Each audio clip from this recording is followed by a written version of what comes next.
हमने Y shape car parking shed car parking port का part number 2 part number 1 में मैंने क्या किया, अगर वो फ्रीलांसर है या फील्ड में प्रोफेशनली वर्किंग कर रहे हैं इंडस्ट्री में फैक्ट्री में, वो खुद इस तरह के प्रोजेक्ट को खुद हैंडल कर सके। सो सेक्शन की शेप दी हुई है, सही हो गया।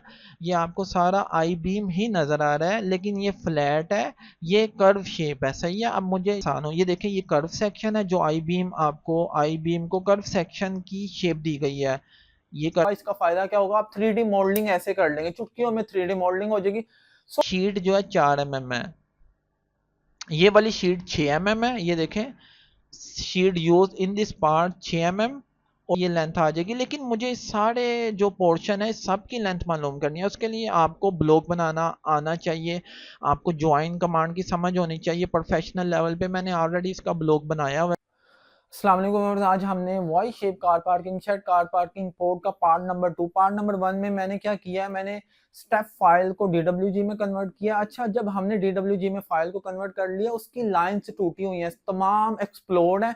अब मैंने क्या करना है, उसकी ज्योमेट्री को प्रोफेशनली उसको जनरेट करना है। जनरेट कुछ भी नहीं करना, सिर्फ ब्लॉक की कमांड लगाऊंगा। जब आपकी ज्योमेट्री एक्यूरेट होगी, क्या होगा, इसका फायदा क्या होगा, आप 3D मॉडलिंग ऐसे कर लेंगे, चुटकियों में 3D मॉडलिंग हो जाएगी। मैंने स्टेप फाइल को इस्तेमाल करते हुए आपको ये कंप्लीट प्रोजेक्ट इसका सिखाना है। मेरी कोशिश है कि पूरा जो ऑनेस्टी के साथ अपना नॉलेज शेयर करूं। और हमने ज्योमेट्री 2D ड्राइंग, इसका BOQ, इसका वेट कैलकुलेशन, इसका जो है 3D मॉडलिंग सब कुछ करना है। स्क्रीन की तरफ मूव करेंगे। सो व्यूअर्स, अभी मैं अपनी स्क्रीन के ऊपर आ चुका हूँ। आज हमने part 2 car parking shed car parking port के पार्ट नंबर 2 के ऊपर वर्किंग करनी है। इसका BOQ, इसका एस्टिमेशन, इसका वेट कैलकुलेशन, इसकी कोटेशन सब कुछ बनाना है, डिज़ाइन करना है। सो व्यूअर्स, पार्ट 1 हमने यहाँ से छोड़ा था और यहाँ से ही हमने दोबारा पार्ट 2 स्टार्ट कर दिया। हमने पार्ट 1 में 2D ड्राइंग जनरेट की थी। मैं आपको रिकमेंड करूँगा पार्ट 1 देखें, तब आपको जो है समझना आसान होगा। मैं एक दफ़ा स्क्रीन रिकॉर्डिंग कंफर्म कर लूँ, yes everything is working. So viewers, अभी मैं क्या करूंगा, क्योंकि हमारी अभी ड्राइंग मिलीमीटर में है, देखा आपको मैं एक दफ़ा दिखा देता हूँ। ये देखें व्यूअर्स, हमारी ड्राइंग मिलीमीटर में है, ठीक है, 10,952 मिलीमीटर। सो मैं जो BOQ नॉर्मली फीट में बनता है या मीटर में बनता है, सो मैं इस सारी फाइल को कॉपी करूंगा, Ctrl+Shift+C, इधर आके इसको एक नई फाइल जो मैंने ऑलरेडी ओपन की हुई है यहाँ मैं पेस्ट कर दूंगा। अब देखें, ये मैं समझता हूँ आपको बेसिक ऑटोकैड आता है। अब मैं इस सारे को स्केल करूंगा, ज़्यादा टाइम लगेगा। सो मेरी कोशिश है आपको थोड़े टाइम में ज़्यादा नॉलेज जो है वो डिलीवर करूँ। मैं एक दफ़ा आपको करके दिखा देता हूँ ताकि आपको पता हो ये मैंने सारा प्रोसेस कैसे किया है। मैं क्या करूँगा व्यूअर्स, एक लाइन ड्रा कर लूंगा। एक मैंने लाइन इधर 36 फीट की एक लाइन ड्रा की, 36 फीट। मैं इसको मेजर कर लेता हूँ, 36 फीट नहीं हुआ, 3 फीट हो गया। 36 फीट की मैंने एक लाइन ड्रा की। सिर्फ मैं आपको इसलिए दिखा रहा हूँ ताकि आपको सारा प्रोसेस समझ आ जाए कि मैंने इस सारी ड्राइंग को कैसे जो है हैंडल किया, इसको कैसे ट्रीट किया है, ताकि अगर एक कोई बिगनर भी है जिसको नहीं समझ है, वो भी इस प्रोजेक्ट को खुद हैंडल करने के काबिल हो जाए और इस तरह के फर्दर प्रोजेक्ट को खुद, अगर वो फ्रीलांसर है या फील्ड में प्रोफेशनली वर्किंग कर रहे हैं इंडस्ट्री में फैक्ट्री में, वो खुद इस तरह के प्रोजेक्ट को खुद हैंडल कर सके। सो मैंने क्या किया है, मैंने इस सारे को स्केल की कमांड अप्लाई किया है, रेफरेंस लिया है यहाँ से। ये येलो लाइन मेरी रेफरेंस है, ये देखें। अब मेरा 36 फीट हो चुका है, मैं आपको वेरीफाई करवा देता हूँ।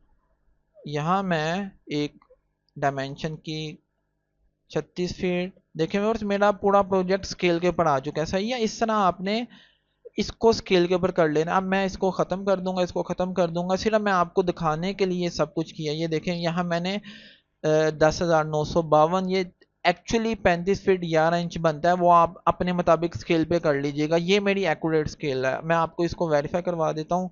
ये देखें 35 फीट 11 इंच है, इसको इसके साथ मैच करें। ये अल्टरनेट यूनिट मैंने ऑन किया हुए हैं, मैं आपको अल्टरनेट यूनिट देखें, Ctrl+1 में जाएं, यहाँ से आपको अल्टरनेट यूनिट मिल जाएंगे, यहाँ से आप इसको ऑन कर लीजिएगा। मैं समझता हूँ आपको उसकी समझ आए। एक और दूसरा तरीका अल्टरनेट इसको इसके साथ मैच कर दें, सो ये भी आप कर सकते हैं। अब मुझे व्यूअर ये कर्व सेक्शन है, ये मेरे पास ऑलरेडी एक ड्राइंग है, जो आपको लाल कलर की कर्व शेप नज़र आ रही है, ये सारा हमारा कर्व सेक्शन है। मैं आपको एक एग्जांपल देता हूँ आसान अल्फाज में समझाने के लिए। आई बीम है, आई बीम में एक होता है पोर्शन वेब होता है, एक फ्लैंज होता है, ये एक्चुअली आई बीम है। कर्व सेक्शन को हमने आई बीम को कर्व सेक्शन की शेप दी हुई है। सही हो गया, ये आपको सारा आई बीम ही नजर आ रहा है, लेकिन ये फ्लैट है, ये कर्व शेप है। सही है। अब मुझे जो लाल वाला बाहर का पोर्शन है, आउटर पोर्शन, ये वाली लाइन, इसका मुझे लेंथ मालूम करनी है। ऑटोकैड की लेंथ की कमांड अगर मालूम करनी है किसी कर्व शेप की, उसके लिए आपने आर्क लेंथ की कमांड लगाएंगे, तो आपको अप्लाई करेंगे तो आपके पास ये लेंथ आ जाएगी। लेकिन मुझे सारे जो पोर्शन है सब की लेंथ मालूम करनी है, उसके लिए आपको ब्लॉक बनाना आना चाहिए, आपको ज्वाइन कमांड की समझ होनी चाहिए। प्रोफेशनल लेवल पे मैंने ऑलरेडी इसका ब्लॉक बनाया हुआ है, ताकि आपको मैं शॉर्ट टाइम में नॉलेज ज़्यादा डिलीवर कर सकूँ। सो मैं क्या करूँगा, मैंने इस सारे सेक्शन को, ये जो आउटर सेक्शन है, मैंने इसका इधर ब्लॉक बना लिया। अब मैं लिस्ट की कमांड अप्लाई करूंगा। ये मैंने लिस्ट की कमांड अप्लाई की, मेरे पास ऑटोकैड ने सारी लेंथ दे दिया। सही हो गया। कितनी लेंथ आई है, ये लेंथ आ रही है मेरे पास, जो ऑटोकैड ने मुझे बताई है, 81 फीट एंड 4 इंच। इसको मैं कॉपी कर लूंगा, 81 फीट एंड 4 इंच। अब मैं क्या करूंगा, इसकी चौड़ाई कितनी है व्यूअर्स, हमारा जो कर्व सेक्शन है इसकी चौड़ाई कितनी है, 8 इंच है। अब मैंने ऑलरेडी एक रेक्टेंगल ड्रा किया मैं, ताकि आपको बार बार हर चीज़ ना करनी पड़े। देखें 4 इंच ये है, 81 फीट 4 इंच ये है। सही है, 81 फीट 4। अब मेरे पास इसकी क्वांटिटी आ चुकी है। जो कर्व सेक्शन है, जो ये वाला सेक्शन है, ये मैंने आपको आउटर सेक्शन है, जो 4 mm वाला पोर्शन है, आप अगर ड्राइंग में देखें, ये 4 mm है थिकनेस। ठीक है, शीट की थिकनेस आपको ये नज़र आ रही है, 4 mm है। ये मुझे क्लाइंट ने ड्राइंग दिया, मैं इसका इस्तेमाल करके इसकी क्वांटिटी कैलकुलेट कर रहा हूँ। इसकी मैंने स्टेप फाइल की मदद से इसकी 2D फाइल्स जनरेट की हैं। अब मैंने इसका एरिया मालूम करना है। एरिया मालूम किया, मेरे पास एरिया आ गया, इतना एरिया आ गया। कितना, दोबारा मैं कमांड अप्लाई करता हूँ, कितना आ गया व्यूअर्स, एरिया आ गया 54.22 स्क्वायर फीट। मैंने ऑलरेडी एक एक्सेल की फाइल बनाई हुई है, 54 मेरे पास एरिया कितना आया है, 54.22 स्क्वायर फीट। मेरे पास इतना एरिया आ गया कर्व सेक्शन का। अब मेरे पास एक फ्लैट सेक्शन है, फ्लैट सेक्शन का हम जो है एरिया मालूम, जब हमारे पास एरिया आ जाएगा तो हम इजीली जो है इसका वेट कैलकुलेट कर लेंगे। वेट कैलकुलेट मैंने आपको ऑलरेडी समझाया हुआ। ये जो हमारी पार्ट 1 की फाइल है, इसको मैं ख़त्म कर देता हूँ। अभी हम इस फाइल के ऊपर वर्किंग कर रहे हैं, 26 सितंबर 2025 की फाइल है, और 26 सितंबर को ही मैं ये वीडियो रिकॉर्डिंग कर रहा हूँ। सो व्यूअर्स देखें, ये हमारा जो सारा सेक्शन है, ये जो आपको लाल कलर की डबल लाइन नज़र आ रही है, ये सारी 4 mm मोटी है। मैंने इसकी लेंथ मालूम कर लिया, वो लेंथ ये आई है। मैं इसको हैच कर देता हूँ। ये हैच किया, ये 4 mm वाला पोर्शन है, ये हमारा डन हो चुका है। सही है। अब ये कर्व सेक्शन है। अब मैंने इसको, जो फ्लैट सेक्शन है व्यूअर्स, ये फ्लैट सेक्शन है, ये फ्लैट सेक्शन है। यहाँ आपको ये हैच नज़र आ रहा है ग्रीन ग्रीन कलर का, ये 4 mm का फ्लैट सेक्शन है। देखें, आप अगर ड्राइंग में जाएं, ये देखें जो ड्राइंग है, जो डिज़ाइन है, वो क्या कहता है, ये हमारी शीट जो है 4 mm है, ये वाली शीट 6 mm है। ये देखें, sheet use in this part 6 mm, और ये वाली जो शीट है, ये सारी जो शीट है ये 4 mm वाली है। ये वाली शीट जिसको मैंने ग्रीन कलर से हैच किया हुआ है। सही हो गया, ये जो मैंने हैच किया हुआ है। अब मुझे इसका एरिया मालूम करना है। मैंने ऑलरेडी इसका ब्लॉक बनाया हुआ है, ये देखें व्यूअर्स, ये मैंने ऑलरेडी ब्लॉक बनाया हुआ है आपको, ताकि मैं जो है बार बार ना मुझे करना पड़े। ये देखें, ये मैंने इसका ब्लॉक बनाया हुआ है। सो ब्लॉक की आपको समझ है, मैं डबल A की कमांड, एरिया की कमांड लगाऊंगा, यहाँ से मैं इसका एरिया मालूम कर लूंगा। कितना एरिया आया है, 50.08 स्क्वायर फीट। मैं इधर आके इसको ऑटोकैड में लिख लूंगा स्क्वायर फीट। जो हमारा फ्लैट सेक्शन है 4 mm वाला, इसको 51 स्क्वायर फीट मैंने इसका एरिया ले लिया। वापस आप ऑटोकैड में जाएं, देखें मैंने क्या किया, एरिया की कमांड अप्लाई की, और मैंने ये देखा, ये मेरे पास आ गया 50.08। मैंने इसको 51 स्क्वायर फीट राउंड ऑफ करके इसका एरिया ले लिया। मेरे पास 2 सेक्शन मुकम्मल हो गया, एक ये सेक्शन, अब तीसरा सेक्शन ये है। अब मुझे इसका एरिया मालूम करना है, जो 6 mm वाला एरिया। इसके लिए मैं दोबारा कमांड अप्लाई करूंगा, बाउंड्री की, BOU बाउंड्री की कमांड अप्लाई की। ये कह रहा है इंटेल, अच्छा मैं इसको जूम करूंगा, फिर ये मुझे इसका एरिया बताएगा। BOU की कमांड अप्लाई करूँगा। अगेन मसला आ रहा है। अच्छा, इसका ऑलरेडी ब्लॉग बना हुआ है, सॉरी मैंने ऑलरेडी इसका ब्लॉग बनाया हुआ है और इसलिए प्रॉब्लम आ रही थी। ये देखें, इसका ब्लॉग बना हुआ है डबल ए की। सो व्यूअर्स, इसका ऑलरेडी ब्लॉग बना हुआ है। डबल ए की कमांड अप्लाई करें, यहाँ इसका एरिया आ जाएगा, कितना आया है 8 स्क्वायर फीट। यहाँ देख लें 7.10 है, इसको 8 स्क्वायर फीट कर लें, राउंड ऑफ कर लें। 8 स्क्वायर फीट का इसका एरिया आ गया, 8 स्क्वायर फीट।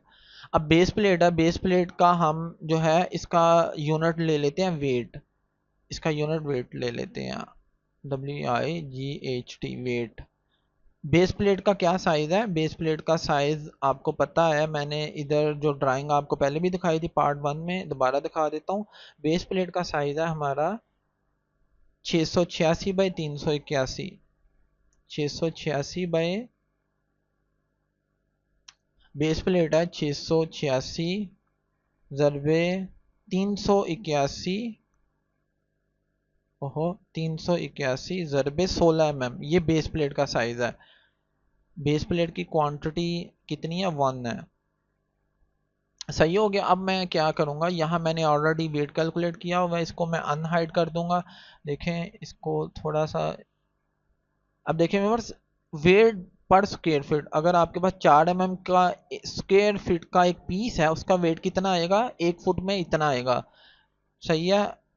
और अगर आपके पास 6 mm की शीट है, उसका 1 फुट में कितना वजन आएगा? इसको, ये मैंने ऑलरेडी फार्मूला मैंने आपको प्रीवियस वीडियो में बताया हुआ है, आप वो जाके मेरे चैनल पे देख सकते हैं अगर आपको वेट कैलकुलेशन की समझ नहीं है। ये 6 mm का हमारा वेट आ गया, ये हमारा आ गया 4 mm का वेट।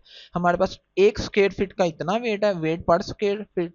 टोटल वेट कितना है? Equal to this one into this one, इसको इससे मल्टीप्लाई करें, हमारे पास टोटल वेट आ गया। इसी तरह इसको नीचे ड्रैग कर दें, सबका वेट आ गया, सही है। बेस प्लेट का वेट कैलकुलेट करना है। बेस प्लेट का वेट कैसे कैलकुलेट करेंगे? मेरे पास ऑलरेडी फार्मूला लगा हुआ है। 381 एक साइज है बेस प्लेट का, 686 दूसरा साइज है, और इसकी थिकनेस कितनी है? 16 mm थिकनेस है। ये मेरे पास वेट आ गया बेस प्लेट का। कितना वेट है? एक दफ़ा इसको दोबारा मैं वेरीफाई करूंगा, कोई हाँ ये मिस्टेक आ रही है। 381 बाई 686 है बेस प्लेट का साइज है, 686। अब एक्यूरेट आ गया, 32 kg बेस प्लेट का वेट आ गया, ठीक है 32। इस सब को मैं क्या करूँगा, इनका जो प्रेसिजन है आगे इसको कम कर देता हूँ, इतने 2 डिजिट इनफ है। अब मैं सब ये देखें व्यूअर्स, हमने सब का वेट कैलकुलेट कर लिया। आज हमने क्या किया, पार्ट नंबर 2 में, मैं एक दफ़ा वीडियो की लेंथ देखता हूँ, 11 मिनट हो गई है। आज व्यूअर्स मैंने आपको पार्ट 2 में पूरी ऑनेस्टी के साथ हर चीज़ ओपन शेयर किया। पहले पार्ट 1 में हमने 2D ड्राइंग जनरेट की थी, पार्ट 2 में हमने इसकी ड्राइंग के ऊपर, इसकी 2D फाइल के ऊपर फर्दर वर्किंग किया है, इसके हमने ब्लॉक बनाए हैं, इसको हमने स्केल के ऊपर किया है, इसका हमने एरिया मालूम किया, जो कर्व सेक्शन है, जो फ्लैट सेक्शन है, जो 6 mm वाली थिकनेस है, 4 mm वाली थिकनेस है, बेस प्लेट है। देखिए मैंने इधर हैच भी किया हुआ है, ये 6 mm वाला पोर्शन है, ये 4 mm वाला पोर्शन है, ये 16 mm वाली बेस प्लेट है, और ये 4 mm वाली एमएस फ्लेंज प्लेट है। एमएस फ्लेंज प्लेट को फिलहाल अभी मैं ऐड नहीं कर रहा हूँ, वो हम जब इसकी फैब्रिकेशन करेंगे वो बाद में ऐड होगी। अभी मैं इसको बीओक्यू में ऐड नहीं कर रहा हूँ, क्योंकि फिल वक्त क्लाइंट ने जो जब मुझे डिज़ाइन दिया था तब उसने फ्लेंज प्लेट ऐड नहीं करवाई थी। सो ये बाद की चीज़ें हैं।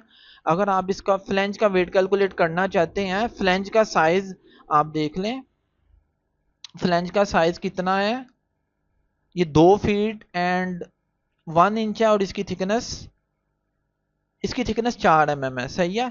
तो आप इसका वेट कैलकुलेट खुद कर सकते हैं, लेकिन फिल वक्त आप फ्लेंज को इधर से निकाल दें।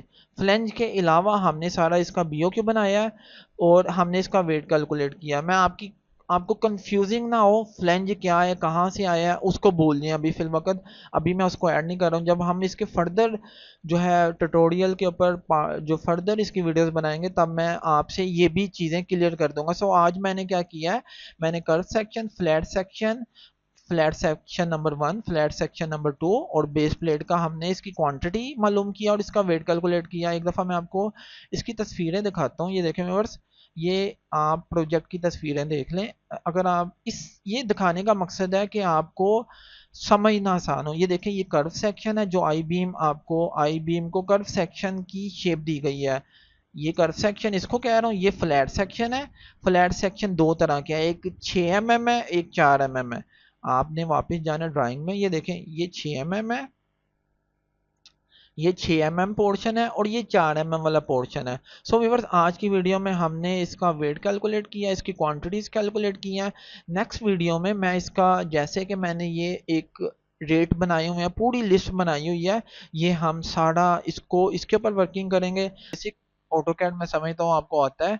सो व्यूअर्स, अभी हमने जो फाइनली वेट कैलकुलेशन किया है, मैं ये थोड़ा सा पोर्शन वीडियो का कुछ चीज़ें मैं स्किप कर रहा था, वो मैं अलहदा से बना रहा हूँ। सो मैंने इसका जो है, ये हमने वेट कैलकुलेट किया था, इस सब को जमा करें, ये हमारा टोटल वेट आया है। सही हो गया व्यूअर्स। नेक्स्ट पार्ट में मैंने क्या करना है, जो पार्ट नंबर 3 होगा, मैं प्रोफेशनल लेवल पे, ये जो हमने सिंपल सा एक बीओक्यू बनाया हुआ ना डिस्क्रिप्शन, प्रोफेशनल लेवल पे डिटेल के साथ मैं आपको सारा इसका कोटेशन बनाना सिखाऊंगा। मैं आपको बताऊंगा मैंने कितना प्रॉफिट रखा है, कैसे मैं इसकी वेस्टेज कैलकुलेट किया, सब कुछ कैसे हम करेंगे पार्ट नंबर 3 पे। सो पार्ट नंबर 3 आपके लिए बहुत ज़्यादा इंपॉर्टेंट है। पार्ट नंबर 1, पार्ट नंबर 2 को देखें, ये भी बहुत ज़्यादा इंपॉर्टेंट है। इसमें मैंने हर चीज़ आपको प्रोजेक्ट की हर चीज़ स्टेप बाय स्टेप बताई है। तो पार्ट नंबर 3 में हम कोटेशन के ऊपर वर्किंग करेंगे, पार्ट नंबर 4 में हम इसका 3D मॉडल बनाएंगे, और इंशाल्लाह ये जब प्रोजेक्ट मिल जाएगा, हमने इसकी जो है साइड पे फैब्रिकेशन भी करवानी है, वो मेरे ज़िम्मे होगी, वो भी मैं इंशाल्लाह आपसे शेयर करूंगा। अभी अंडर प्रोसेस है ये प्रोजेक्ट, जैसे ही ये हमें हैंड ओवर होगा, सो इसकी प्रोडक्शन, इसकी साइड के ऊपर इसकी फैब्रिकेशन, सब कुछ मैं आपसे शेयर करूंगा। आज के लिए इतना ही। Thank you so much. अस्सलाम वालेकुम वरहमतुल्लाह। अगर मेरे बताने में कोई कमी रह गई है, मुझसे कमेंट्स में पूछें, मैं आपको कोशिश करूंगा टाइमली रिस्पॉन्स करूं। Have a good day. अस्सलाम वालेकुम वरहमतुल्लाह। बाय। सो गाइज, मैं आपको बेसिक लेवल पे ऑटोकैड टीच नहीं कर रहा हूँ, मैं आपको प्रोफेशनल लेवल पे, जो फ्रीलांसिंग में, इंडस्ट्रीज में, फैक्ट्रीज में, इसके अलावा प्रोजेक्ट लेवल पे जो ऑटोकैड इस्तेमाल होता है, मैं उस लेवल पे आपको टीच करने की कोशिश कर रहा हूँ। सो